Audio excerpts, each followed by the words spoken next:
Unrecoverable errors with panic. Sometimes bad things happen in your code and there's nothing you can do about it. In these cases, Rust has the panic macro. When the panic macro executes, your program will print a failure message, unwind and clean up the stack, and then quit. This most commonly occurs when a bug of some kind has been detected and it's not clear to the programmer how to handle the error. Unwinding the stack or aborting in response to a panic. By default, when a panic occurs, the program starts unwinding, which means Rust walks back up the stack and cleans up the data from each function it encounters. But this walking back and cleanup is a lot of work. The alternative is to immediately abort, which ends the program without cleaning up. Memory that the operating system is using will then need to be cleaned up by the operating system. If in your project you need to make the resulting binary as small as possible, you can switch from unwinding to aborting upon a panic by adding panic equals abort to the appropriate profile sections in your cargo toml file. For example, if you want to abort on panic in release mode, add this: profile.release panic equals abort. Let's try calling panic in a simple program. When you run the program, you'll see something like this. The call to panic causes the error message contained in the last two lines. The first line shows our panic message and the place in our source code where the panic occurred.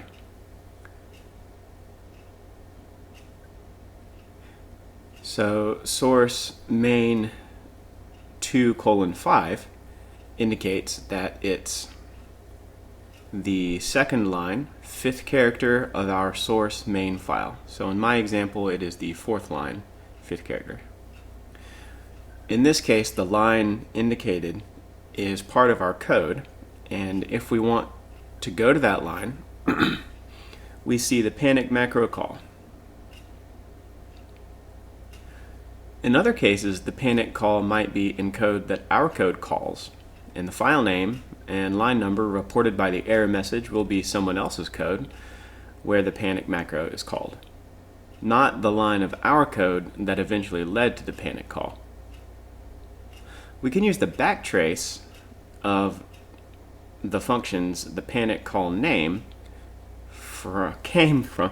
We can use the backtrace of the functions the panic call came from to figure out the part of our code that is causing the problem. We'll discuss what a backtrace is in more detail next. Using a panic backtrace.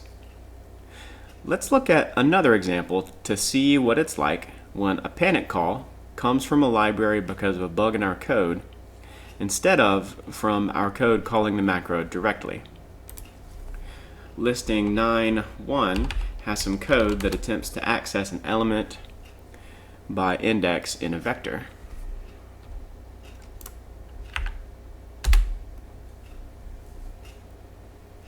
Here we're attempting to access the 100th element of our vector, which is at index 99, because indexing starts at 0, but it has only 3 elements. In this situation, Rust will panic. Using an indexer is supposed to return an element, but if you pass an invalid index, there's no element that Rust could return here that would be correct. Other languages like C will attempt to give you exactly what you asked for in this situation, even though it isn't what you want. You'll get whatever is at the location in memory that would correspond to that element in the vector, even though the memory doesn't belong to the vector. And this is called a buffer overread and can lead to security vulnerabilities. Assuming an attacker is able to manipulate the index in such a way as to read data they shouldn't be allowed to read that's stored after the array. To protect your program from this sort of vulnerability, if you try to read an element at an index that doesn't exist, Rust will stop execution and refuse to continue.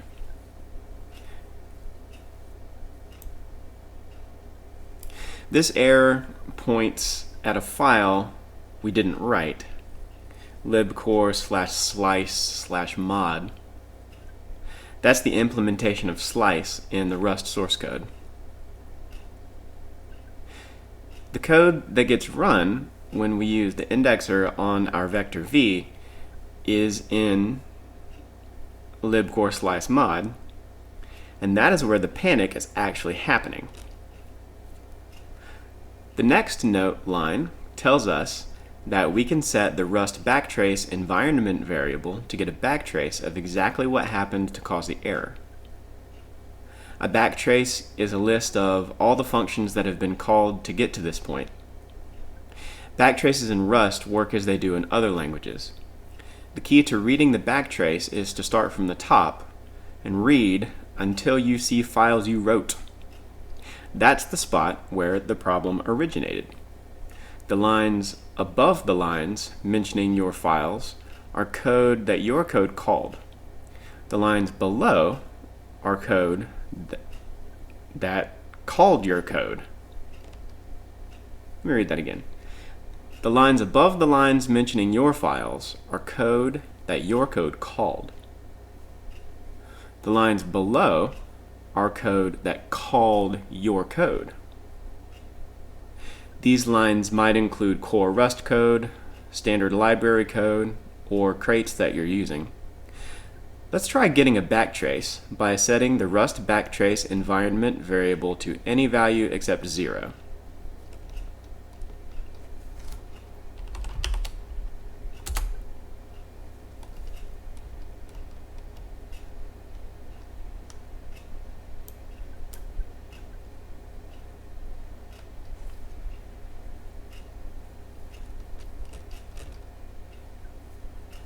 Listing 9.2, the backtrace generated by a call to panic displayed when the environment variable Rust backtrace is set. That's a lot of output. The exact output you see might be different depending on your operating system and Rust version. In order to get backtraces with this information, debug symbols must be enabled. Debug symbols are enabled by default when using cargo build or cargo run without the release flag, as we have here.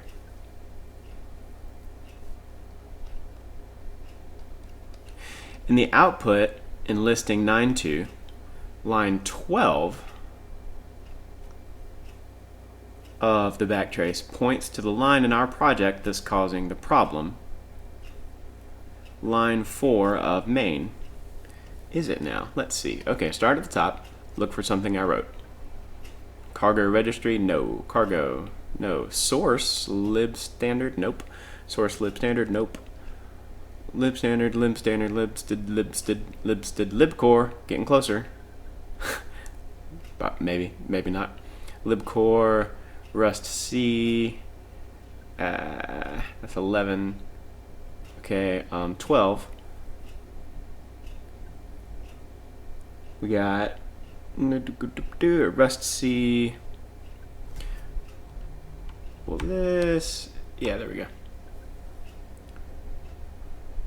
Libcore slice mod. Rust C. Source main. There it is. I've got it in line 14, I think. Excuse me. Right. So they have here at line 12 at source main, and in mine it shows up at line 14. If we don't want our program to panic, the location pointed to by the first line mentioning a file we wrote is where we should start investigating. In listing 9.1, where we deliberately wrote code that would panic in order to demonstrate how to use backtraces, the way to fix the panic is not to request an element at index 99 from a vector that only contains 3 items. When your code panics in the future, you'll need to figure out what action the code is taking with what values to cause the panic and what the code should do instead. We'll come back to panic and when we should and should not use panic to handle error conditions in the to panic or not to panic section later in this chapter. Next, we'll look at how to recover from an error using result.